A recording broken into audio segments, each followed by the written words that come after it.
A pregnant woman is sobbing while driving rashly on the road. There is the sound of a man behind, threatening someone to find their doom and burn in hell. A woman is sitting in a cafeteria, breathing heavily. Her feet are dirty with mud and her hair is disheveled. She is wearing a white gown, which is also muddy. It looks as if she is escaping someone. Country music plays in the background. She notices two men coming in and sitting on the rear table just behind her. As the man turns mysteriously towards her, she gets up from the chair, holding her stomach. The men follow her. She drives hastily in the rain at night. Her breath gets heavier, and she screams. The tires screech, and she stops the car. She sobs, uttering no, no, no. The horn honks. There is blood all around her body and gown. She is giving birth to a baby in the car, crying that she does not want the baby. She is gasping. There is the sound of a baby crying. Dramatic music plays in the background. She holds the baby close to her, sobbing. In the next scene, she is lying on the bed, listening to the radio. Her name is Laura. She comes out of her house with her 11-year-old son, locking the door. The sound of chirping birds can be heard in the background. Her son, named David, asks her for a race. She asks him to get into the car in a pleasant tone. She waves to Susan across the road and asks her to pick David up from school as she has a class late at night. Susan shows her consent and they get into the car. David asks Laura what she would do if she had 8 arms, whether she would hide them or show them off. She laughs at him, but he tells his mom that he is serious. Laura tells him her answer after thinking about it. She drives him to school and tells him that she would not hide her 8 arms. She would show them instead and call herself the Spider Lady. She is teaching kids in the classroom and then rushes to take her class. She highlights some sentences in her book. After her class, she comes to pick David up from Susan's house at night. He asks her to play some video games before bed. She comes to David's room to turn the lights off, but he stops her from doing so as he shows his fear of zombies in the darkness. She kisses him and goes out, turning the light off. After some time, she hears the sound of footsteps out of her room. She considers it to be David, who has come because of his fear. She goes out and opens the door of David's room. She finds several people standing by his bed, and he lies unconscious on his bed. The door shuts, and she knocks at the door, screaming for her son. Then she rushes out to Susan's house, calling for help across the road and asks her to call the police. When she returns, she finds David lying on his bed half-conscious. She is sobbing badly. Meanwhile, the police approach. They investigate several things, like if she has left any doors or windows open, or lost her keys, as there is no sign of breaking in. Steve, the other policeman standing in the distance, expresses his assumptions that she may have dreamt about it or sleepwalked to her son's room. She denies all of these assumptions. Paul sends him back and tells Laura that he trusts her. The next night, she goes into David's bedroom and starts finding traces on his body. He wakes up, telling her that he has been sleeping. He tells her that he might have taken his pajamas off because he was feeling hot. Then he tells her that he had a dream last night, that he was drowning in a river of blood. The next day, Paul knocks at the door of her classroom while she is teaching the kids. He tells her that there are no prints on her house or her neighbors. She repeats that she has seen people in David's room. Paul hands her his card to call anytime. At night, as she lies beside him, he tells her that he is feeling a headache and pain in his stomach. She soothes him by telling him that it is because he has not eaten anything, and that they would visit the doctor in the morning. Suddenly, she notices a soft thudding. She rushes downstairs and sees some shadows moving outside. She calls the police. Paul tells her that there is nobody outside. As they are having coffee in the kitchen, David comes downstairs and falls on his knees, vomiting blood. They take him to the hospital, where she sees through a shield that David's body is getting jerked, and strange marks appear on his body. The doctors tell her that they have examined him thoroughly, but nothing has shown up in the test. They further ask her to be prepared that he might never wake up. She sits beside his bed, sobbing as she cannot do anything for her son. Suddenly, David moans and spits blood. She calls the doctor for help. They rush in. He gets healed quickly after that and gets back to normal life. Paul and Laura take him to a restaurant where they are served fortune cookies. David's cookie says that money cannot buy health, whereas Laura's cookie says that she will do something unusual. David goes to the washroom, and they discuss his sudden recovery, which is no less than a miracle. She tells Paul that she wants to sell her house and go somewhere else. He suggests that she should not do that, as it will not happen again. When David falls asleep, she comes downstairs to Paul, who is about to leave. Laura stops him from going and asks him to stay for a night.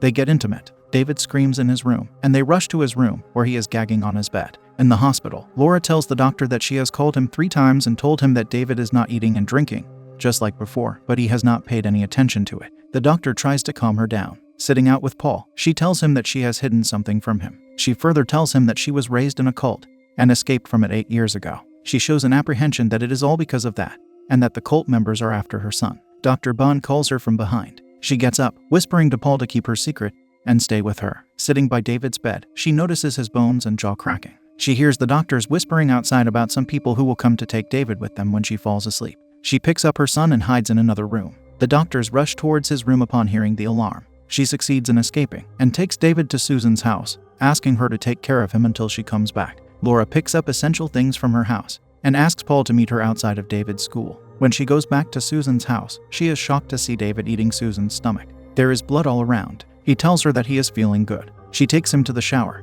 and washes blood from his face and body. Then she asks him to sleep. The signs of the mysterious disease are gone. Then she goes to the living room and writes on the wall with blood the phrase that she often sees in her dreams: "He is coming." She takes her son and starts driving when the phone rings. She throws the phone out of the window. They reach someplace, and she thuds on the bed, reaching their room. David turns the TV on. She asks him to get to bed. When she wakes up, she hears the reporter on TV reporting about Susan's murder. Their pictures are shown on the TV screen. She takes David, and they rush to their car when she notices another car for sale in the parking lot. She takes that car and they start moving. She tells David that they are going to see her old friend, make certain things clear. The police take the body of Susan to the hospital. Steve asks Paul if he is in a relationship with Laura. He denies it and shows his worry about David's health. Steve hands him a file in which several newspapers are held. The news says that Laura, whose real name is Anna, had been admitted to the hospital for mental trauma and that she was abused tragically. Paul contemplates the possibility that the cult may have murdered Susan to get the boy and silence Laura. David and Laura reach a devastated and strange place. She gets out of the car and introduces herself to Mrs. Nigel as Anna Hansen. She takes them in. She asks to meet Jimmy Nigel. She tells her that Jimmy got addicted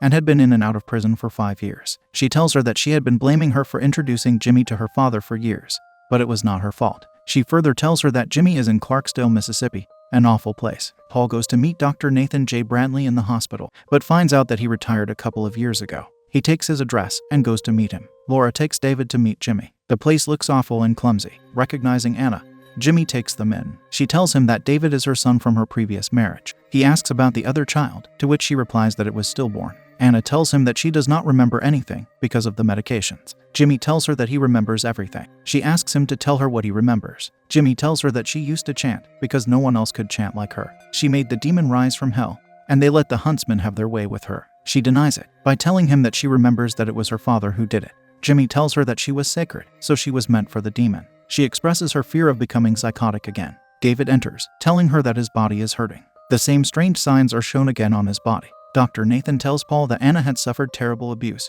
and had retreated into a fantasy world. He tells him that her father would pimp her and a local boy named Jimmy to other men for money. He further says that there had never been any cult. It was all in her head. Steve calls Paul and tells him that he has met Jimmy's mother and that Laura has gone to meet him in Mississippi. He asks him to wait so they can visit Jimmy together. Laura takes David to a room at Sabar. His condition gets worse, and he cracks his bones and jaw. Laura tries to calm him down but fails. She locks herself up in the washroom, where she can listen to the groans of her son, who is demanding food. She comes back to the room and calms him down. They both are panting from the effort. She goes out into her car and screams. She sees a man who is snatching money from a girl and beating her. She goes inside her room and drinks alcohol. Then she comes out to that man and asks him to come to her room to spend the night. David is hiding under the bed. She takes the man to the washroom and asks him to get undressed. He places his pistol nearby and does what she has asked him. Suddenly, David comes crawling out of the bed and attacks the man in the washroom. She shuts the door and rushes out, panting. David finishes the man the same way he eliminated Susan and eats his flesh. She sits on the floor. David comes out and embraces her. He is all wet with blood. She goes to the washroom and gathers the scattered body parts of the man in a black disposable bag. Then she takes David out at night in her car. She asks him to get on the floor. She stops outside a church and drags out the bag from the rear seat. She throws it outside the church and writes the same phrase as she did at Susan's house. Paul and Steve go to visit Jimmy. They call him, entering his residence, announcing that they are the police and that they want to talk about Anna. But they find him deceased with a cross speared in his mouth. His body lies bare on the floor, and his chest is daubed with the same phrase, "He is coming," written with blood. Laura and David are on their bed and talking to each other. She tells him that she will always be on his side, but she cannot do anything for him. David tries to stop her from crying. Then he tells her that he has seen a dream in which he is flying and seeing everything beneath him. Then he cracks the world into 2 parts, and there is fire all around. He gets scared, but it does not harm him. He feels like a superhero. She tells him she will take him to the carnival to have some fun when it gets dark. He becomes happy. David urinates blood. Then he feels his stomach, which is getting the signs of the mysterious disease again. Laura holds the pistol that she has taken from the bar. Steve tells Paul that Laura is doing all the murders. They stand at the church where she has thrown the body of the man. But Paul asks him not to be hard on her, as she does not know what she is doing. David plays with a ball at the carnival. Suddenly, he bends down in pain. Laura grinds his chest, bleeding. She takes him back to her room that she has rented in a populous building. Suddenly, she notices a few people going into her room. She shoots blindly into the dark. When she sees them, she finds them to be Steve and 2 other policemen. She lifts her son and rushes out. Paul is standing by Steve's body when he receives a call from Laura. She tells him that she shot his friends by mistake. She panics and explains that she is going back to the place where it all started. Paul tells her that he would still help her, and that everything that she has experienced is just a fantasy. She hangs up, saying goodbye. She goes to her house, where she has spent her whole life. She holds a big knife and takes her son to her room. She begins chanting to bring David's father. She orders him to appear and cure their son, or she will stab him. She begins to chant repeatedly. Everything starts shaking. A mysterious-looking entity appears behind her. Suddenly, Paul enters the room with the other officer. They point their guns at her. Laura asks Paul to go out, as he has made the demon disappear. When Laura is about to stab her son, Paul shoots her. Paul takes David to the hospital